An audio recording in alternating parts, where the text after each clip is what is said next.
Ella Snap, App TV, Appalachian Weekly News. We're going to start at the end of the game. Just tell me what was going through your head. That was crazy, those 7 seconds. What were you thinking? The play was really for Miles, so just trying to get him open.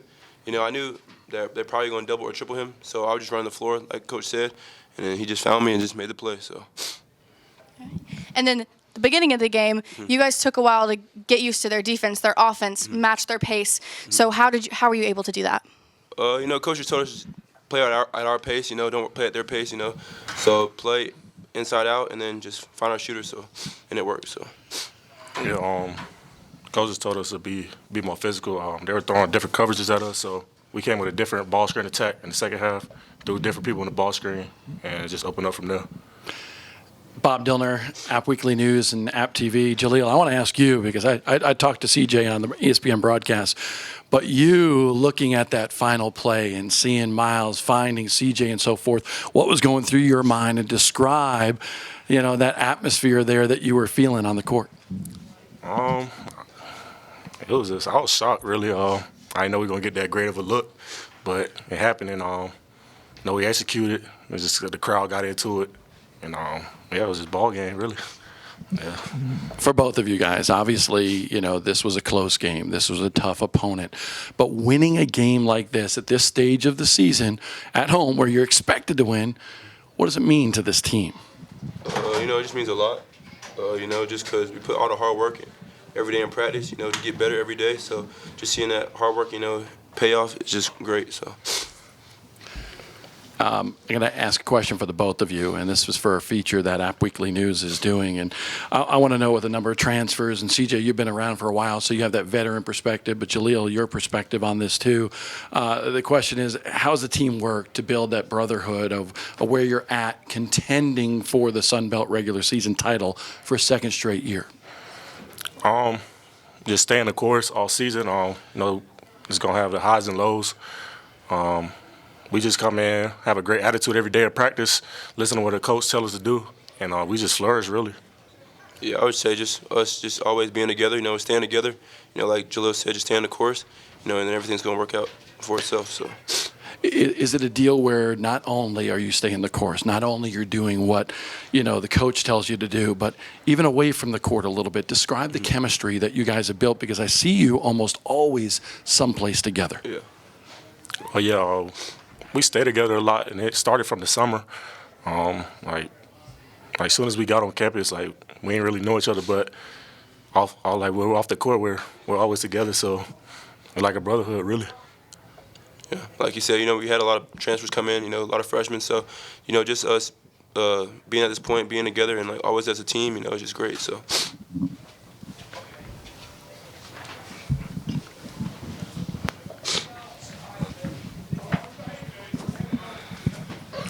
David Rogers, High Country Sports. CJ, your shot at the end of Miles' pass to you was great, but probably tied for the best shot of the game with Dior's three-pointer that got you guys tied towards the end. What would talk me through what was setting up that Dior's shot there? We saw they went zone, like a little matchup zone. So we just saw that they left Dior, one of our best shooters on this team, in the corner. And Miles found him, and we got on the ball, and he just made a play like he always does. So, it seemed like defensively it was a difficult battle tonight. Mm-hmm. What was Southern Miss doing to kind of keep you guys out of the lane and out of the basket tonight, especially early on? Like Jalil said, they were just playing different coverages, ball screen coverages. So we just had to figure out what ball screen coverage they were in, and then try to attack it. So. Parker Eglin with the Appalachian. Jalil, what went well for you in the final 6 minutes or so when you were doing the majority of the work on offense?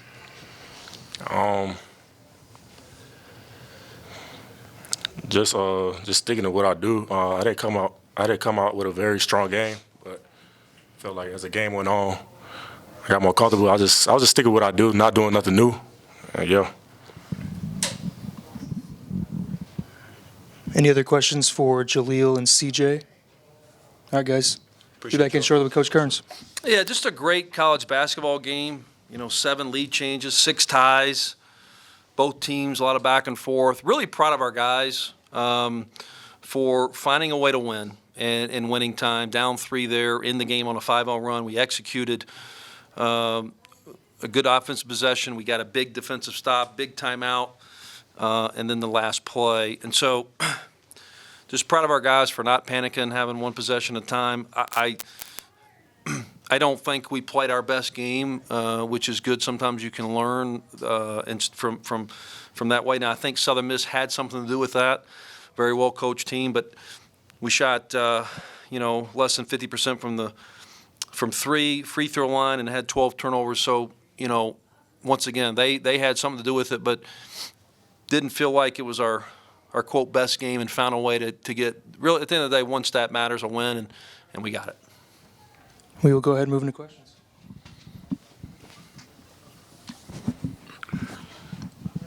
David Rogers, High Country Sports. If you had to choose between CJ's dunk at the end, the kudos to Miles for the pass, or Dior's 3-pointer to tie it up towards the end, what would be your choice for best shot of the game? Both. I give Tanner Smith, assistant coach, credit for that last play, getting Miles on the run, and they went and really triple-teamed him, which allowed CJ to leak out to the basket. I credit Miles Tate for making the right play. The play was to get Miles Tate downhill. Jalil Beaubrun set a screen on the run and let Miles Tate, make a play. Miles Tate is one reason it makes him a winner. He made the winning play. And that's the second time this year he's done that, where a play's been designed for him. And he trusted a teammate. And great job by CJ to finish that and go up and dunk it.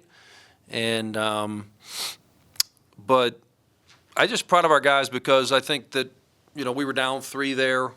We had led most of the second half. And we didn't panic. We call it prize possession, just one possession at a time. And we got the best shot, which was a big shot by Dior there in the corner. And then one of the things I'm most excited about was the defensive stop there. Tie game, Jalil Beaubrun, big play, big block. And then I didn't call that timeout. I thought our players did a great job of calling that timeout. We told them we had one timeout, which was a big play. I don't remember the possession arrow at the time, but we practice and do a lot of special situations. That is ironically one that we talked about this week. If we don't have the possession arrow, we have a timeout, because if they get a tie up, now it's their ball again. And so really good job our players in that moment, calling that timeout to allow that last play. You mentioned the 12 turnovers.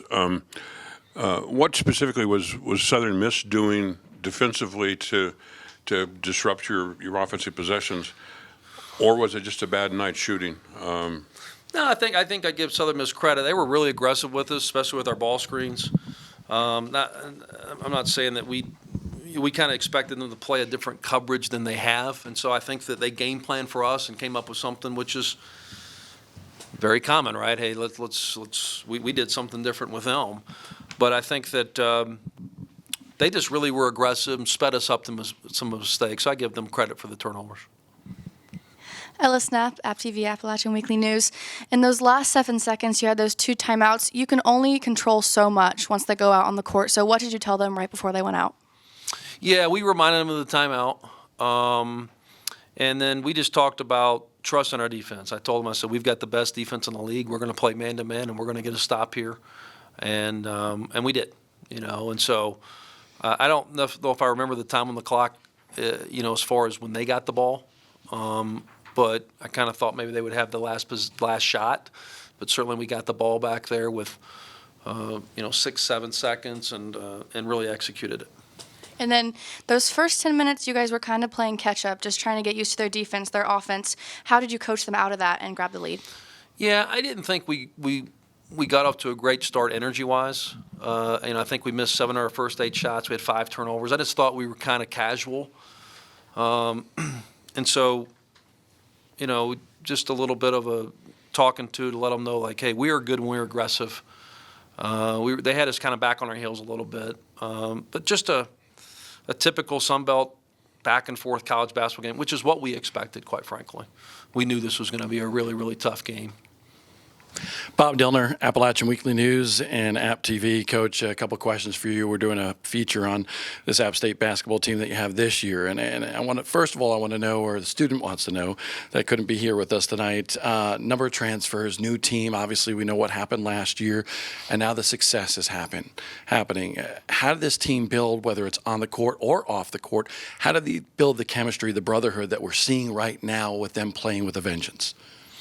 Yeah, I think that's, it's a lot of different things that go into it. I also think these kids are used to it now. If you look at their team, they have transferred from Arkansas, St. John's, Mercer, a bunch of them, right? Like, I just think, but from AAU to high school, kids transfer, I just think they get used to playing with different people.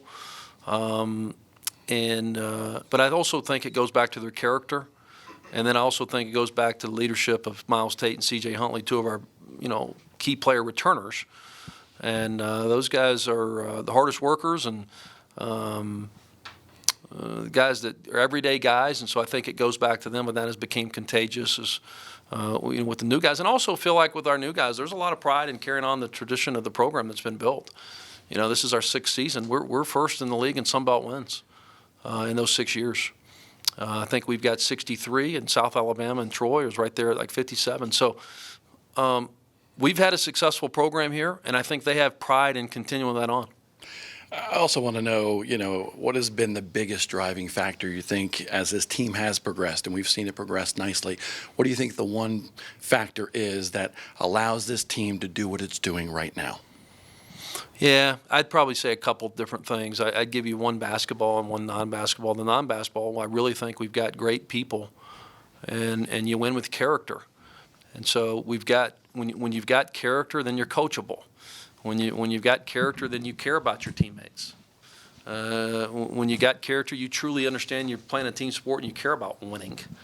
When you've got character, like, it means something to you, so you work hard, right? So I think that we've got really good kids that embody and have those fibers.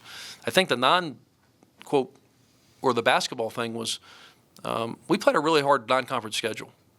We've consistently played a lot of a tough non-conference this year. I think this year may rank one of our toughest, right? William & Mary's at the top of their league, Queens is at the top of their league, UNC Wilmington's at the top of their league, North Texas is at the top of their league, Wisconsin's at the top of their league. So like when you really, really break it down, and I'm leaving some out, right? When you really, really break it down, Miami of Ohio is at the top of the MAC.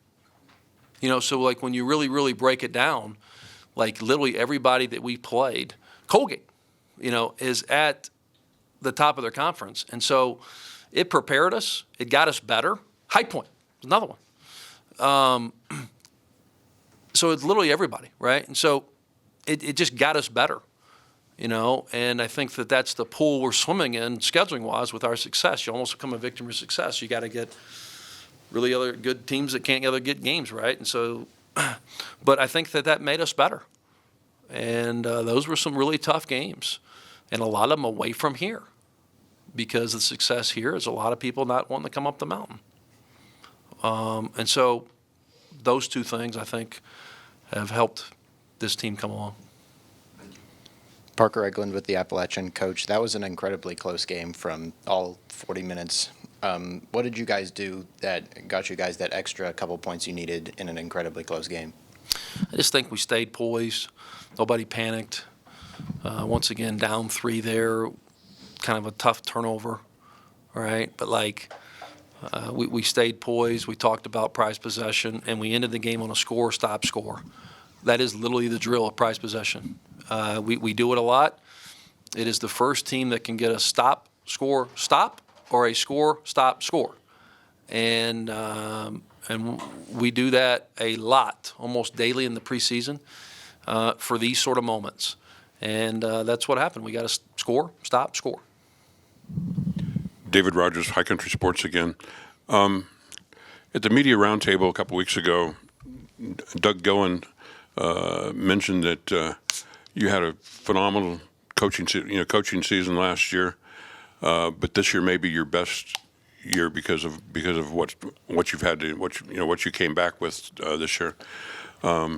Can you share with us what is in your coaching staff's secret sauce that got you to this point? Well, I've got a great coaching staff, and I think that they're future head coaches, and there's some schools out there that should hire them, right? There's only, becoming a head coach is hard. But first of all, we've got a great coaching staff, okay?